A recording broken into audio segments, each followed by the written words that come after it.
The first time the Pineview Shores Homeowners Association threatened to put a lien on my house, it wasn't over unpaid dues. It was over a wooden dock I built with my own hands. And when I thought it couldn't get any dirtier, my security camera caught their inspector turning a water control gate to drop the lake level on purpose just to make my dock look unsafe. I'm Jake Carter, and I bought a small place on Cedar Brook Lake because I wanted quiet coffee on the porch, a line in the water at sunrise, that kind of life. I knew it was an HOA neighborhood, sure, but I figured it was the usual stuff. Lawn height, trash cans, maybe some passive-aggressive emails about paint colors. Nobody told me the HOA president, Brenda Whitmore, treated the shoreline like her personal kingdom. It started on a Tuesday because of course it did. I'm out on the dock, tightening a bolt, when I hear heels on wood behind me. Sharp, confident, like someone walking into a room they own. I turn around and there she is. Brenda, blonde bob, expensive sunglasses, a binder tucked under her arm like a weapon. She doesn't say hello. She slaps a piece of paper against my chest and goes, "Violation notice.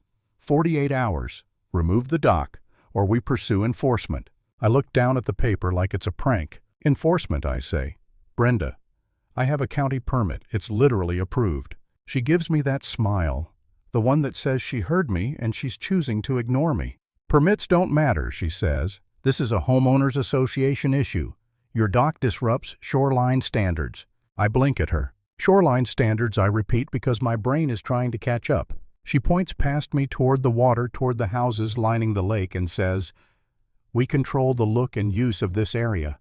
That's what an HOA does." And right there, standing on my dock, telling me what I can and can't build on the edge of a lake, I realize I didn't move into an HOA. I moved into Brenda's little empire. 2 days later, she comes back, this time with a guy named Trent Shaw. Trent has a neon vest, a tablet, a tape measure, and the kind of smug face that only shows up when somebody else is paying him to be annoying. He doesn't introduce himself either. He just crouches down, presses the tape measure to my boards like he's judging a crime scene, and says, "Yeah, this isn't compliant." Compliant with what I ask. Brenda answers for him. "The shoreline aesthetic plan." I stare at her. That's not a real thing. She flips open her binder like she's about to read me my rights. It's in the community guidelines. Trent starts snapping photos, close-ups of knots in the wood, a shadow line from the railing, one slightly uneven plank that I'd been meaning to sand down. He angles his camera low like he's trying to make it look like my dock is bending into the water. Brenda watches him like a director on a film set. Then she turns to me and says, real casual, "You can avoid fines if you replace it with the approved platform." Trent's company installs them. Oh, there it is. Not safety, not standards. A forced upgrade with her preferred contractor. I tell her no. Her sunglasses tilt down just a little, like she wants me to see the look in her eyes. "Then you'll be charged daily," she says, "and if you refuse long enough, the association can pursue a lien." That word hits different. Line. Because that's not a warning sign on a lawn, that's your house. After they leave, I stand there staring at the water, trying to keep my breathing even. I built that dock on weekends, after work, in the heat, in the mosquitoes. And now some woman in sunglasses is acting like she can erase it with a binder and an attitude. The next morning it gets worse. There are flyers in people's mailboxes, bright white paper with bold black letters. Unsafe. Dock warning at the top, like I'm running a carnival death trap. And underneath, my address. They didn't just come after my dock. They put a target on me. Neighbors who used to wave now do that thing where they pretend to check their phone while walking past my driveway. One guy actually says, "Hey man, you should probably handle that. Safety matters." I wanted to snap back, but I didn't. Because that's what Brenda's good at, turning normal people into a quiet little jury. So I do what any sane person does when the HOA starts playing mafia with paperwork. I start documenting everything. I take photos of every board, every bolt, every bracket. I print my county permit and keep it on the kitchen table like it's a passport. And that night, because I'm not stupid, I install 2 cameras. One aimed at the dock, one aimed at the path leading down from the street. 2 days after that, I notice something that makes my stomach drop. A support brace. One of the metal brackets has fresh scrape marks. Not rust, not wear. Fresh. Like someone took a tool to it. I crouch down, run my finger along the gouge, and for a second I just sit there. Because if they're willing to sabotage it, then this isn't about rules anymore. This is about control. Brenda calls for an emergency meeting that week. An email goes out with all caps words like important and mandatory, like the lake is on fire. 7:00 p.m. Clubhouse. Shoreline violation enforcement vote. That's what she writes. A vote. To legally crush me with a room full of bored homeowners who just want to get back to Netflix. I spend that afternoon at the county records office because I'm done arguing with Brenda's binder. There's a clerk there named Marisol Vega, mid-30s, hair pulled back, no patience for nonsense. She looks at my permit, then at the HOA notice, and she goes, "They're claiming authority over the lake." "Yeah," I say. "Apparently Brenda owns water now." Marisol gives me this tiny smirk like she's heard 100 versions of this. Then she says, "Let's pull the lake file." She disappears into the back and comes out with a folder that looks like it's been ignored for decades.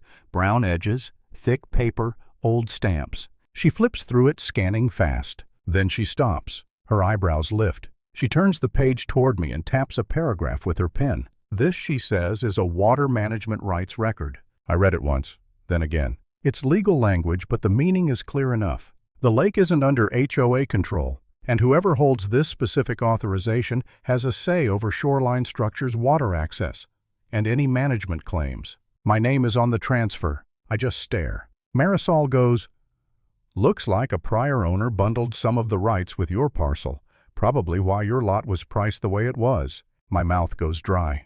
Because suddenly Brenda's whole argument, her whole "we control the shoreline" speech turns into a bluff, and I'm holding the card that calls it. I don't celebrate. I don't grin. I just feel steady, like someone handed me the floor under my feet back. I call a local attorney, Laura Price. I email her scans of the documents, and she calls me 5 minutes later. Her first words are, "Do not warn them." I say, "What?" She goes, "Let Brenda walk into that meeting confident. Let her say everything on record.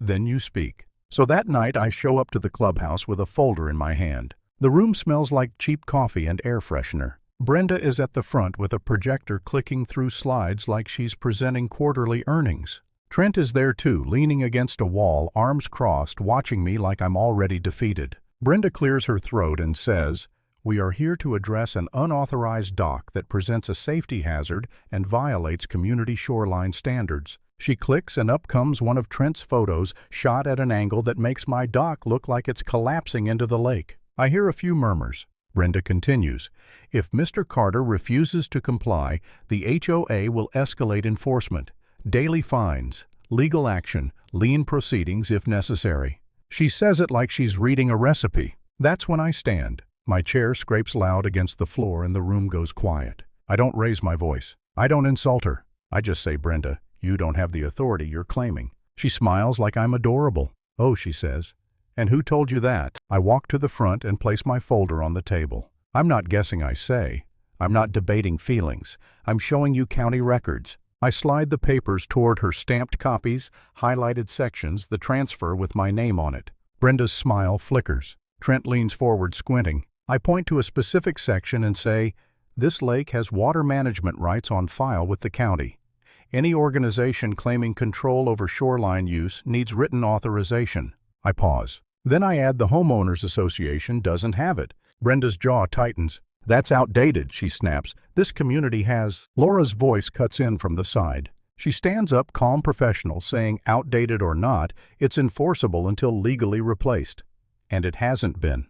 Brenda turns red. I can see it climbing up her neck like steam pressure. She looks around the room trying to regain the crowd. So she does what Karen types always do when facts punch them in the face. She tries to overpower the moment. "This is ridiculous," she says loudly.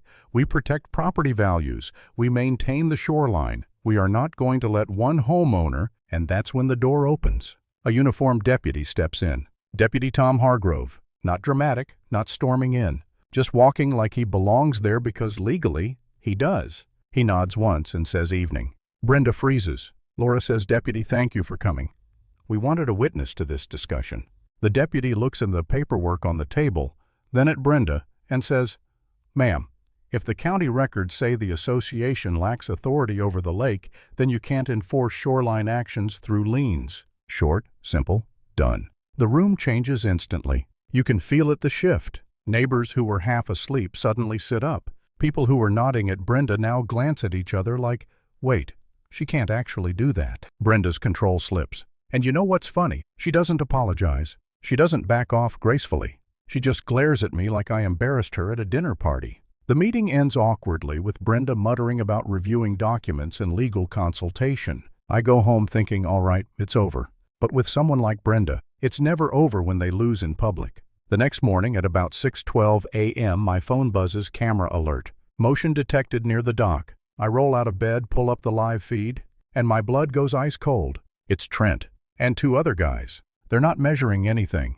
They're down by a metal access gate near the waterline, one of those control points you don't touch unless you're authorized. Trent is crouched, twisting something with a wrench. At first I don't understand what I'm seeing. Then the lake surface shifts, subtle but real. The level is dropping. They're lowering the water. I throw on a hoodie, grab my keys and run. By the time I get down there, my heart is pounding so hard I can taste it. Hey, I shout. They jerk like kids caught stealing. Trent straightens up, fast wrench behind his leg like that's going to make it invisible. What are you doing, I demand. He goes, maintenance. I laugh one sharp, angry breath. Maintenance by whose order, I say. The Homeowners Association. One of the other guys mumbles, we were told. Told by Brenda, I cut in. Trent steps toward me like he's going to bully me the way he does with tape measures and fake photos. Back up, he says, you don't understand. I hold up my phone. It's all recorded, I say. You on the gate. You turning it. Time stamped. Clear as day. Trent's face drains. Because suddenly it hits him. This isn't an HOA violation anymore. This is interference with a water control system. This is the kind of thing deputies don't shrug off. I don't argue further. I step back and make the call. Deputy Hargrove arrives 20 minutes later, walks right to the gate, looks at the tool marks, then watches my video without changing expression. When it ends, he looks at Trent and says, hands where I can see them. Trent starts talking fast.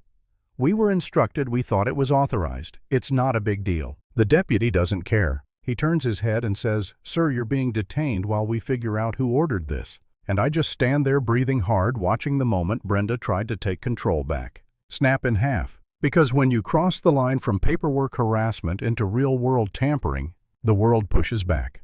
The last thing Trent does before he's escorted away is glare at me like I ruined his morning. Yeah, good. And I knew Brenda would be next because that video didn't just show what happened. It showed intent. It showed coordination. It showed exactly how far the Homeowners Association was willing to go when they didn't get their way. And right there by the lake with the gate locked down again and the deputy writing notes, I realized something simple. In an HOA, the rules only feel absolute until you make them prove they're real. Lesson paper bullies fold fast when the truth is on record.